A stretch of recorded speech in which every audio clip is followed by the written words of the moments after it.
गुरु ब्रह्मा गुरु विष्णु गुरुदेवो महेश्वर गुरु साक्षात् परम ब्रह्म तस्मै श्री गुरवे नमः। जय जगन्नाथ दर्शक बंधु, जय गुरुदेव जगतरनाथ जगन्नाथ समस्त को खुशी रे रखंतु, आनंद रे रखंतु, समस्त जीवन रे हस खुशी भरी दियंतु। दर्शक बंधु, आज कार्यक्रम माध्यम आम आलोचना करबा महाग्रह शनि पीड़ारू रक्षा पाइबा पई कौन करिवे सहज एवं सरल उपाय। कारण महाग्रह शनि व्यक्ति विशेष जीवन रे जेतिकी सौभाग्य वृद्धि करती सेतिकी पतन मध्य करती। शनि पीड़ा भोग करथिबा व्यक्ति विशेष माने पूर्ण मात्रा रे भुक्तभोगी। जे शनि दशा पड़िबा बा शनि अंतर्दशा पड़िबा बा शनि पीड़ा भोग करने समय आपण क्यों परिमाण दुख कष्ट भोग करती, जो माने शनि पीड़ा भोग करिसंती सेमाने निश्चित भाव में भुक्तभोगी। कारण न्यायाधीश ग्रह कालपुरुषर जन्मकुंडली मध्य कर्मकारक एवं लाभकारक ग्रह आयकारक ग्रह शनि। तेणु शनि पीड़ा भोग करने व्यक्ति कदापि जीवन में शांति अनुभव करि पारे नाही। दुख जदि सरे मशाणी कूले। शनि पीड़ा भोग करुथिबा व्यक्ति एपरि भाव में कष्ट भोग करे, मृत्युतुल्य कष्ट से व्यक्ति भोग करे। कारण दर्शक बंधु, जदि आपणकर जीवन में आपण किछि कुकर्म करिसंती, अपकर्म करिसंती एवं शनि दशा अंतर्दशा प्रत्यांतर दशार समय आपण निकट उपस्थित, सावधान हो जातु एवं निजर चारित्रिक खराब गुण को बंद करने को चेष्टा करूँ। निशाशक्त थिले निशा बंद करूँ। जदि कौन चारित्रिक दोष रही आपणकर पर स्त्री गमन करवा बा कौन प्रकार चोरी करवा बा कौन प्रकार जुआ सट्टा लटेरी इत्यादि खेल रे निजको सामिल करवा, तेबे सेतिरु आपण दूरेबा को चेष्टा करंतु।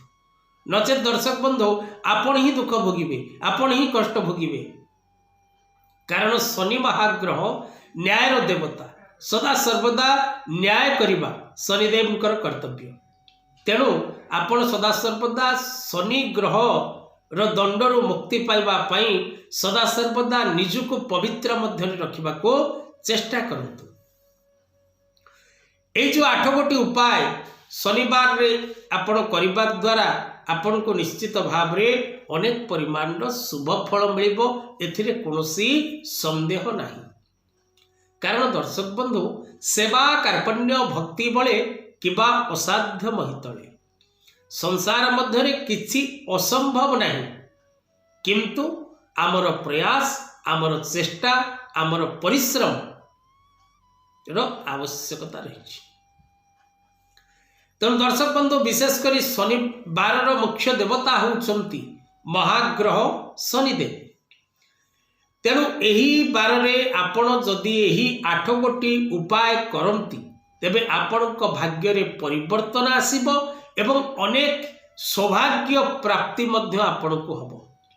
सहज एवं सरल उपाय भक्ति विश्वास और श्रद्धार सह करिबार आवश्यकता रही।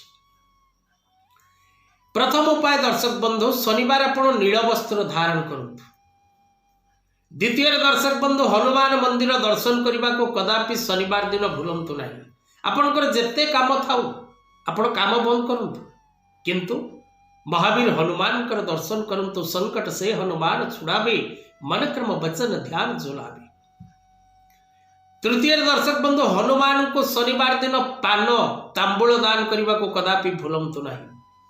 चतुर्थ ओम सम शनिश्चराय नमः मंत्र पाठ करने मध्य कदापि शनिवार दिन भूलंतु नहीं।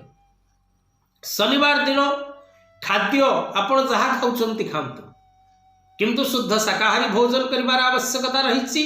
एवं आपण को खाद्य रे कला खसा गोटे दिटा पकई आपण खाद्य ग्रहण करंतु। हनुमान को जदि आपण शनिवार दिन लाल सिंदूर अर्पण करंती, तेबे अत्यंत शुभ फल आपण को मिलता है। नील बा कला रंगर फूल आपण शनिदेव को शनिवार दिन अर्पण करने को कदापि भूलंतुनि। विशेषकर अपराजिता कला अपराजिता शनिकर अति प्रिय पुष्प से फूल जदि आपन को मिले तेरे शनिदेव को दबा को कदापि भूलंतु नहीं। बाहर को जीवा समय जदि आपन को कुआडे पदा को जीवा को अच्छी तेरे साथी रे आपण नील रंगर रुमाल व्यवहार करंतु एवं नील रंगर रुमाल पॉकेट रे रखंतु एवं बाहर को यात्रा करंतु। ए 8 गोटी उपाय दर्शक बंधु आपन को विशेष किछि खर्च करिवार नहीं किंतु उपाय को पालन करिवार अछि एवं भक्ति और विश्वास सहित उपाय ग्रहण करिवार अछि। आज कथा वस्तु को एठी रखिबा। जय